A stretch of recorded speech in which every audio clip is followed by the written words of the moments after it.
Olá, pessoal.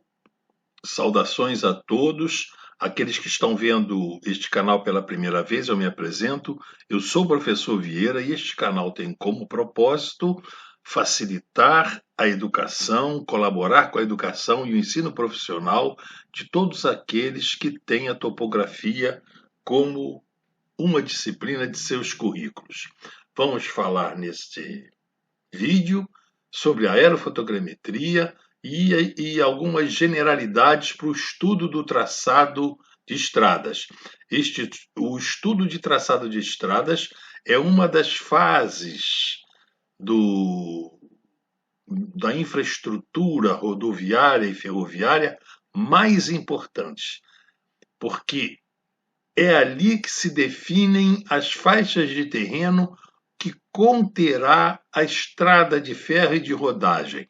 Nós já tratamos amplamente sobre isso, nós temos uma playlist só sobre isso, denominada Estudo de Viabilidade Técnica, Econômica e Ambiental, onde nós temos uma quantidade de vídeos muito grandes que eu creio que será muito útil para vocês aprenderem e refrescarem essa parte, essa importante parte de seleção das faixas de terreno que conterão as estradas. Infelizmente, essa parte de estradas ela é pouco explorada nos currículos da engenharia civil, cartográfica e de agrimensura, e, como consequência, nós temos, então, que, às vezes, o projeto da estrada, a construção da estrada, é feita em locais não mais apropriados e acarretará deslizamento de encostas e outros custos que poderiam ser evitadas se uma faixa mais adequada fosse escolhida. Então vamos ao vídeo. Bom, antigamente o reconhecimento da estrada era feito por topografia clássica, era chamada de exploração locada. Tinha-se dois pontos a ligar, os pontos A e o ponto B, e definia-se assim uma diretriz geral. O caminho ideal para essa estrada seria esse alinhamento reto entre os pontos A e B. Entretanto, aí nós vemos que o morro seria um obstáculo que teríamos que construir um túnel, passaria pelo banhado, e assim o engenheiro, né, lá no terreno, tinha que escolher outras alternativas. A alternativa seguinte seria essa que tocaria no ponto C, A, C, B, mas a desvantagem dessa seria que as três pontes que deveriam ser construídas e uma grande parte do banhado que seria atravessada. E a última alternativa seria essa dada por essa poligonal, A1, 2, C, 13 e ao ponto B, né? Então, essa seria a última e acarretaria uma ponte, né? Somente uma ponte e um traçado mais longo. Seria um traçado mais barato, mas mais longo. Bom, após a década de 60, essa técnica, né, esse método de exploração locada, foi deixando de ser usado com o advento, né, da aerofotogrametria. A aerofotogrametria acelerou muito o mapeamento sistemático do Brasil nas escalas 1 para 50 mil e 1 para 100 mil. E essas escalas 1 para 50 mil e 1 para 100 mil, elas então permitem que no gabinete se possa fazer esse estudo do traçado, explorando todas as suas alternativas de traçado. E o IBGE disponibiliza essas cartas topográficas em bases de papel ou em meio digital, em arquivos com diversos formatos. Bom, inicialmente a fotogrametria era usada apenas com finalidade de estudo de alternativas aos itinerários, mas depois passou a ser utilizada em todas as fases do projeto das estradas. A rodovia BR-040, no trecho Rio de Janeiro-Juiz de Fora, na década de 1970, é um exemplo. Eu fui um engenheiro que trabalhou no levantamento aerofotogramétrico, no estudo do traçado e no projeto geométrico, né, no anteprojeto dessas estradas, e dou esse testemunho. E uma grande técnica também que pode ajudar muito nesse estudo preliminar é a fotointerpretação, né? Então, a fotointerpretação, nas fases preliminares de projeto, fornece informações para todos os projetos complementares, esses projetos de drenagem, projetos de desapropriação, né? Além de permitir os estudos de variantes. São alternativas assim de traçado que permitem contornar algum obstáculo que se apresente àquele estudo que estamos fazendo. E sua grande utilidade é inquestionável.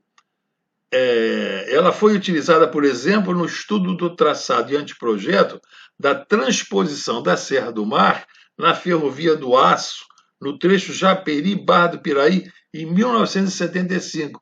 Também feito por mim, né? Eu fiz esse estudo do traçado, esse anteprojeto, já naquela época, como numa empresa de engenharia de aerolevantamentos, que participava de um consórcio chamado Consórcio Planovia, que tinham 3 empresas trabalhando nisso, uma de topografia, outra empresa de aerolevantamento, outra empresa de mecânica dos solos, né, a parte da Tecnosolo, e tudo isso, todas essas empresas sob direção de uma chamada Engerod, cuja direção era do então professor da Faculdade de Engenharia da Universidade Federal Fluminense. Ele era o coordenador técnico desse trabalho. Vamos ver uma comparação assim de fotogrametria e topografia. As vantagens da fotogrametria são a grande quantidade de informações que pode obter com a fotointerpretação, essencial para as fases preliminares dos projetos e estudos das possíveis variantes, mas também quando se deseja um levantamento mais rápido, de grande extensão, ou em áreas perigosas ou inacessíveis. Então, isso é vamos dizer assim, um chamamento para os jovens engenheiros e estudantes para estudarem essa parte de fotointerpretação e sensoriamento remoto, que é uma técnica muito poderosa, não só para essa questão de estudo de traçado de estradas, para projeto de estradas, mas para outras finalidades de agricultura e outras, né? As desvantagens da fotogrametria são a menor precisão em comparação com os levantamentos topográficos, a necessidade de condições atmosféricas propícias e mesmo pouca divulgação da metodologia entre os novos engenheiros. Eu já me referi sobre isso. As faculdades de engenharia, elas não têm em seus currículos e também os cursos de formação de topógrafos e de agrimensores, a parte de fotogrametria e fotointerpretação, que podem realmente ser uma arma poderosa e dar uma qualidade ao profissional muito grande e aos projetos que ele estiver realizando. Então, no estudo preliminar ou viabilidade, isso aí são tomados como sinônimos, a maior parte do trabalho é feito no gabinete, contrariamente àquela fase de exploração locada, em que a maioria dos trabalhos era feita no terreno.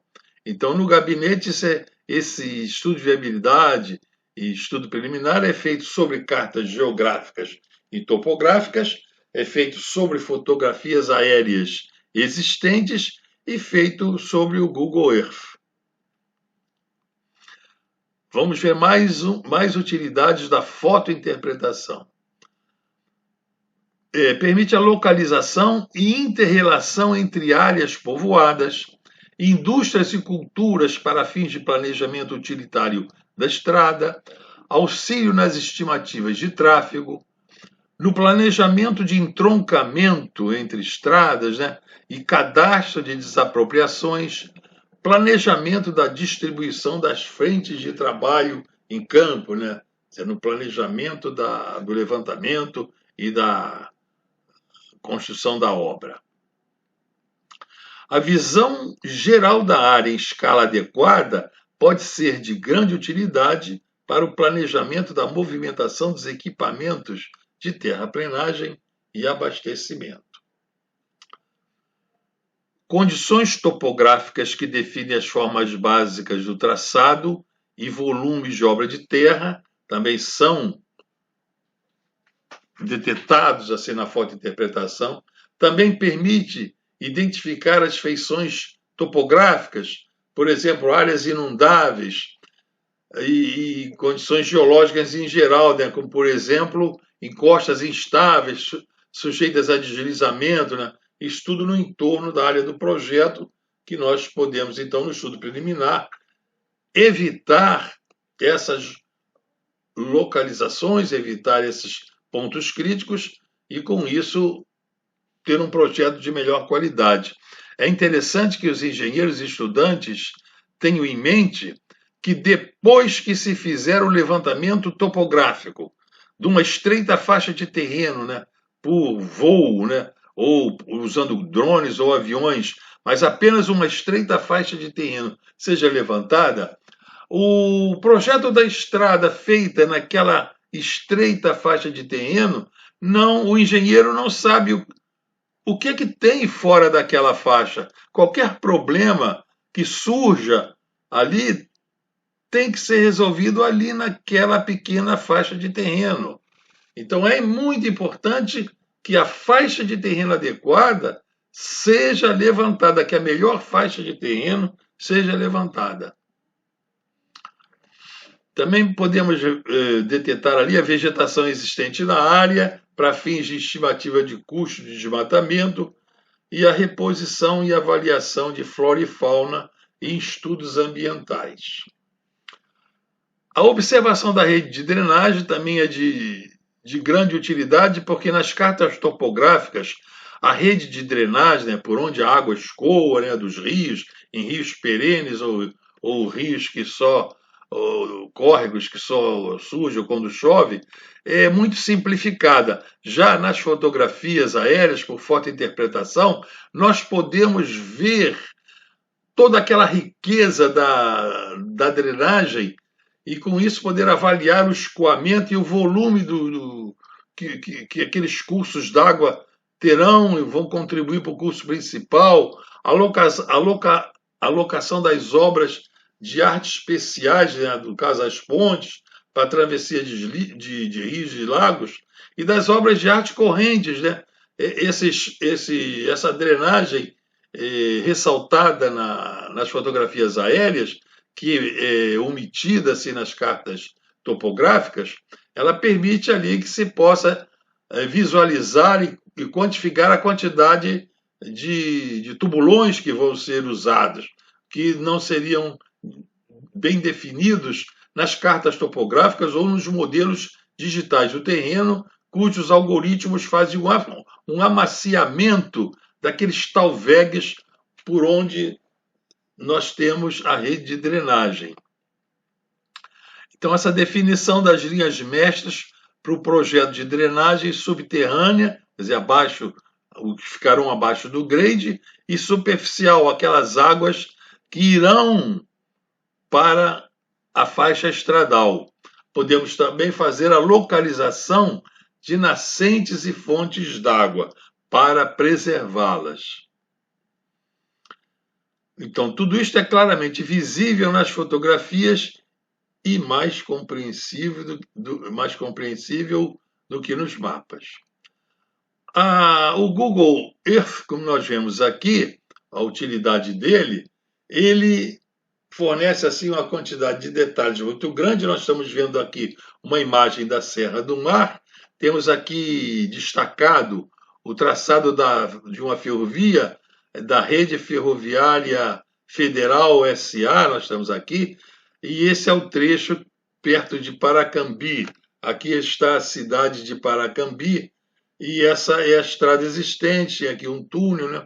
Aquela transposição da Serra do Mar que eu falei a vocês, o trecho da Ferrovia do Aço era para substituir essa ferrovia existente, que tem túneis de raio muito pequeno, tem raios de chega a ser da curva horizontal de 180 metros, e a rampa máxima no sentido do trem carregado, né, no sentido de exportação da Ferrovia do Aço é 1%. E essa ferrovia existente, ela tem uma rampa muito maior.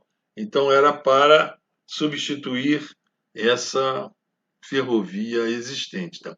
Então o uso do Google Earth, nesse uso, os desníveis e as declividades que nós podemos destacar aqui, explorando, né, se fizéssemos explorar uma linha do traçado, elas têm uma precisão pequena, porque a precisão altimétrica, ela diminui com a altura de voo, e essas imagens do Google Earth são tiradas de satélites. Então, há uma distância muito, muito grande do superfície do terreno. Logo, a precisão altimétrica que se tem aqui das altitudes determinadas aqui por essas ferramentas do Google Earth é uma precisão pequena.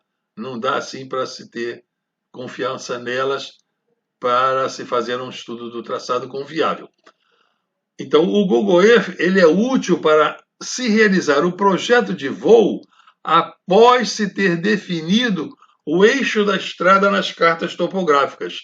Então, aquele estudo preliminar, como está naquela playlist que eu já falei a vocês no início do vídeo, uma vez definida aquela faixa de terreno, nós podemos passar o eixo estudado, o eixo daquele traçado estudado, para aqui o Google Earth, e aqui no Google Earth fazer um traçado do projeto de voo que, com os recursos de softwares de hoje, esse projeto poderá ser assim feito com mais conforto. Em vez do engenheiro fazer esse projeto, esses softwares podem fazer. Mas nós vamos aprender a fazer esse projeto de voo. Vamos falar um pouco agora sobre as escalas de fotografias para projetos.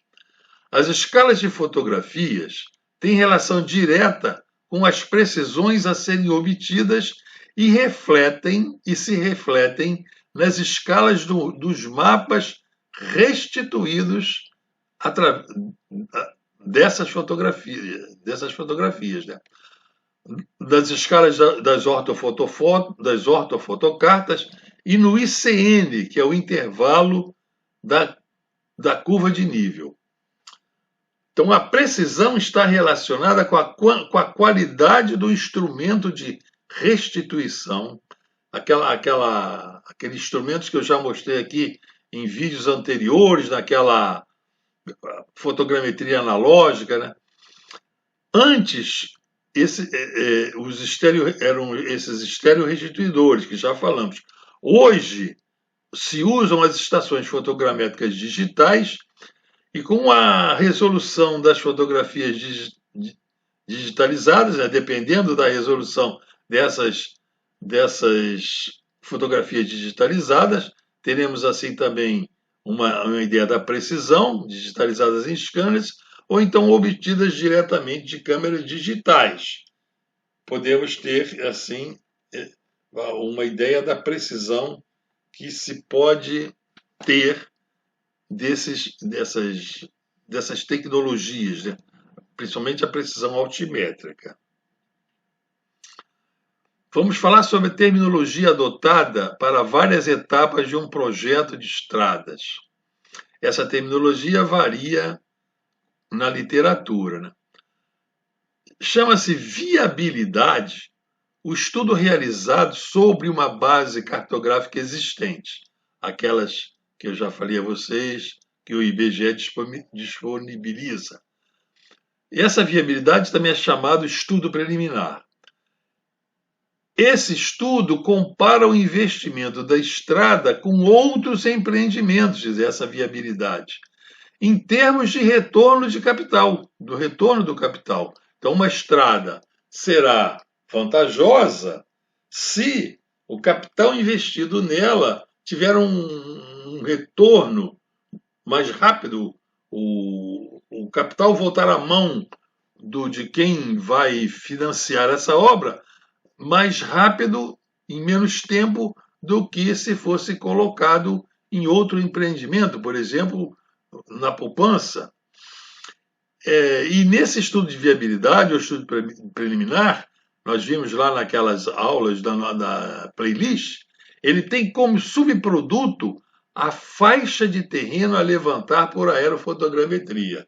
É isso que eu acho muito importante, é esse subproduto, ter essa melhor faixa do terreno para se poder fazer o anteprojeto e o projeto final. Então, o anteprojeto é o estudo detalhado realizado sobre a base cartográfica de precisão mediana. Já é o estudo detalhado realizado nessa faixa de terreno que se levantou por aerofotogrametria e numa escala maior, né, uma escala maior do que essa escala cartográfica usada no estudo de viabilidade. Esse anteprojeto também é chamado projeto básico por alguns autores. E também o executivo, essa parte de executivo, é também chamado projeto final, e nesse projeto final, então, ele tem feito com todo o detalhamento que permite fazer a construção da obra.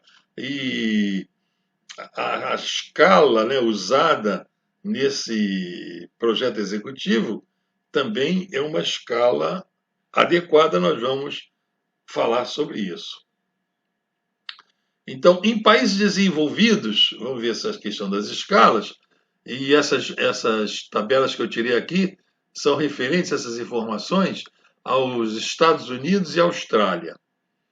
As escalas típicas de mapeamento para rodovias por aerofotogrametria seguem uma hierarquia, começando com menor precisão em escalas pequenas, quer dizer, aquelas que têm um denominador muito grande, tem 1 para 50 mil, 1 para 100 mil, para estudos de viabilidade, com uso de mapas e fotografias existentes em torno de 1 para 20 mil. Então, no Brasil, nós vamos ver esses estudos de viabilidade são feitos assim na escala 1 para 50 mil, por aí. Lá nos Estados Unidos e na Austrália, eles fazem na escala 1 para 20 mil. Então já é uma escala mais detalhada e vai permitir uma riqueza de informações, tanto planimétrica quanto altimétrica, melhor. Isso dará, é lógico, estudos de melhor qualidade. Depois, para o anteprojeto, as escalas do voo usadas lá no estrangeiro são em torno de 1 para 10 mil, quer dizer, já são. As fotografias já tem assim, na escala 1 para 10 mil, e vão permitir que se façam plantas em escalas maiores do que 1 para 10 mil, a partir das fotografias obtidas nesse voo 1 para 10 mil. E para os projetos executivos, são necessárias mais precisas, tanto as fotografias e as escalas serão grandes. Então, o voo para fazer o projeto executivo, para se ter os detalhes para fazer a construção, provê fotografias na escala 1 para 3 mil. Então, as plantas usadas para fazer esse projeto executivo são oriundas dessas fotografias na escala 1 para 3 mil. Então, são escalas bem grandes, permite assim, então, projetos de grande qualidade e de grande precisão. No Brasil, o Departamento Nacional de Infraestrutura Terrestre, o DENIT, instruções feitas em 2007, ele regula essa matéria para projetos feitos para o DENIT, né? E temos aqui nessa tabela, no caso, os critérios adotados, as normas adotadas as especificações adotadas pelo DENIT em 2007. Então, a fase do projeto, né, o projeto com aquelas suas 3 fases, a viabilidade, o anteprojeto e o executivo. Temos aqui a escala da fotografia, a escala do mapa, ICN, que é o intervalo de curva de nível, e a altura do voo em que o terreno é fotografado para se obter aquela fotografia. Então, nesse estudo preliminar ou viabilidade, a escala assim sugerida pelo DENIT é a escala das fotografias existentes. Daqui a pouco vamos ver que escalas seriam essas. E a escala do mapa seriam aqueles mapas existentes. O intervalo de curva de nível, a norma não especifica nem a altura de voo, mas nós vamos depois falar um pouquinho a respeito disso, dessa parte da viabilidade. E para o anteprojeto, o DENIT especifica que a fotografia deve ser tomada na escala 1 para 30 mil até 1 para 20 mil, né? nessa faixa, escalas dessa ordem. E essas fotografias vão gerar plantas em restituidores, antigamente eram aqueles analógicos, agora em estações fotogramétricas digitais, né? Essas fotografias podem ser digitais, né? Nós vamos ver mais adiante, mas em outros vídeos. E a escala, então, obtida dessas fotografias aéreas, analógicas ou digitais, seria para 1 para 30 mil, fazer plantas na escala 1 para 10 mil, com curvas de nível equidistantes de 10 metros. E a altura de voo, que influencia muito na precisão altimétrica, seria 4.500 metros, dessa ordem. Aqui está se subentendida que o voo está sendo tomado por uma câmera com distância focal assim da ordem de 15 centímetros, é dessa ordem. E as fotografias em 1 para 20 mil, ainda para essa fase de anteprojeto, a partir delas se fazem plantas na escala 1 para 5 mil, com curvas de nível espaçadas de 5 em 5 metros, e a altura de voo lá dos aviões, do avião acima do plano médio terreno, seria 3.000 metros. Então, aqui se fazem os anteprojetos e o projeto executivo, aquele que vai ter elementos assim para a parte construtiva, o voo é feito nessa ordem, a fotografia nessa fase, 1 para 10 mil, de ser também 1 para 8 mil, né? E a escala do mapa, da planta, a partir dessa foto, 1 para 10 mil, seria a planta 1 para 2 mil ou 1 para 1.000, e a equidistância entre as curvas de nível, na planta 1 para 2 mil seria de 1 metro, e de 1 para 1.000 também de 1 metro. A altura de voo para se obter a foto na escala 1 para 10 mil, na realidade seria 1 para 8 mil, né? Dá 1.200 metros. A 1.200 metros com uma câmera com distância focal de 15 centímetros, daí uma escala da fotografia de 1 para 8 mil, é dessa ordem. E pode-se também ter altura de voo de 750 metros, que também com a distância focal de 150 milímetros, vai se ter aqui uma escala da fotografia correspondente, né? Então, para alturas menores, já se pode até pensar em usar drones, mas para alturas grandes, tem que ser aviões. Então, para a seleção de faixas de terreno a serem levantadas por aerofotogrametria, que é naquela fase da fase de projeto de viabilidade, então vou destacar aqui que lá onde o DENIT recomenda que é a escala existente, então aqui a escala da fotografia existente, a foto é 1 para 60 mil, que originou as cartas topográficas na escala 1 para 50 mil, Essa é a base cartográfica do IBGE. Essas cartas topográficas 1 para 50 mil, com intervalo de curvas de nível de 20 em 20 metros e uma altura de voo de 12 quilômetros, né? 12 mil metros. Então é esse.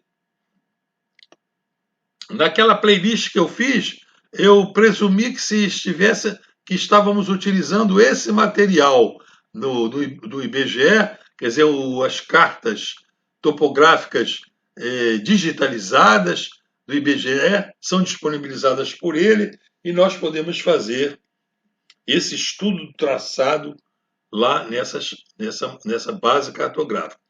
Podemos usar também, nesse estudo de viabilidade, voos existentes. Então, quando o engenheiro toma conhecimento dos pontos a ligar no estudo do traçado, para fazer o estudo do traçado, ele faz uma pesquisa para saber qual o material existente, no caso aqui, estamos falando nessa base cartográfica, entre outras informações que o engenheiro deve coletar, e nas regiões por onde a estrada passará, provavelmente voos foram realizados para diferentes finalidades e o engenheiro vai então detectar esses voos. Esses voos podem ser pesquisados lá no Ministério da Defesa, porque todo o voo aerofotogramétrico realizado em território nacional, ele tem que pedir licença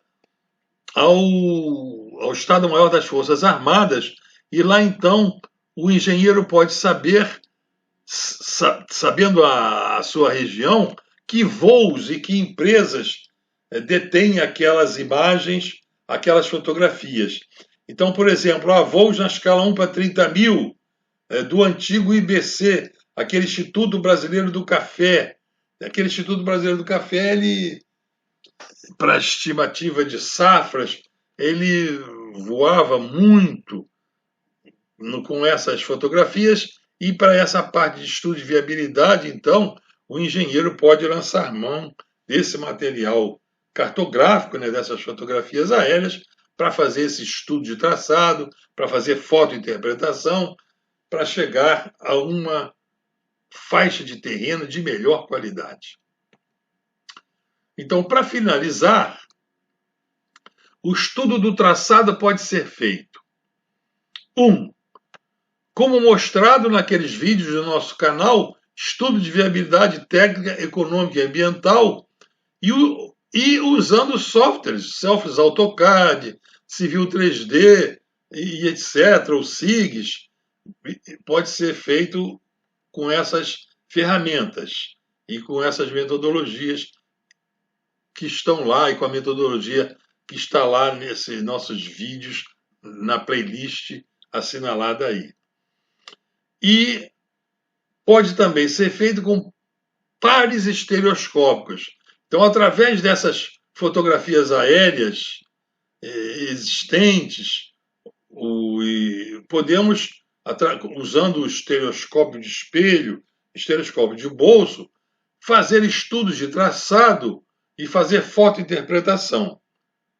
Isso daí pode ser feito com isso. E vamos ter informações que o DENIT preconiza que se extraiam essas informações no estudo do traçado. Se vocês consultarem as normas do DENIT para estudo do traçado, aquelas normas 206, 205, 203, aquelas instruções técnicas, vão ver uma aqui de estudo de traçado que traz todos os estudos que deverão ser feitos, e essas fotografias existentes, esse material fotográfico existente e a fotointerpretação vão ser de grande utilidade. Bom, então terminamos, senhores. Espero que com essas generalidades eu tenha contribuído para o cabedal de conhecimento de vocês, que vocês tenham a qualidade profissional mais sólida possível e que sejam engenheiros que façam ótimos traçados de estradas, de ferrovias e até em outras aplicações, conhecendo fotointerpretação, Isso é o meu desejo, né? Então, obrigado por terem assistido esse vídeo. Compartilhem e deem like. E até a vista, pessoal!